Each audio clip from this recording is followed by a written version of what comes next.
জুম্মার দিন আসলেই ইসলামে খুবই মোবারক, শুভ দিন হিসেবে গণ্য করা হয়।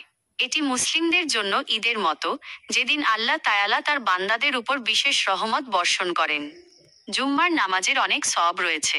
যেমনটি আপনি উল্লেখ করেছেন, হাদিসেও এই দিনের দোয়া কবুল হওয়ার এবং গুনাহ মাফ করার কথা বলা হয়েছে।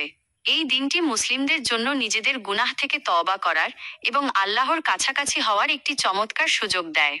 আপনার গল্পে রহিমের উদাহরণ জুম্মার দিনের গুরুত্বকে আরও তুলে ধরেছে। রহিমের প্রতি জুম্মায় সময়মতো মসজিদে যাওয়া, অজু করে বসা, কুরআন তিলাওয়াত করা এবং খুতবা মনোযোগ দিয়ে শোনা, এটি তার ঈমান ও ইবাদতের প্রতি তার নিষ্ঠা প্রমাণ করে। এটি দেখায় যে সে এই মোবারক দিনের বরকত লাভের জন্য সর্বাত্মক চেষ্টা করত। এটি জেনে আনন্দ লাগছে যে রহিমের জীবনে বরকত ও শান্তি জুম্মার বরকত থেকেই এসেছিল। এটি প্রমাণ করে যে যারা এই মোবারক দিনের গুরুত্ব বোঝেন এবং এর বিধানগুলো পালন করেন, আল্লাহ তাদের প্রতি বিশেষ অনুগ্রহ ও শান্তি দান করেন।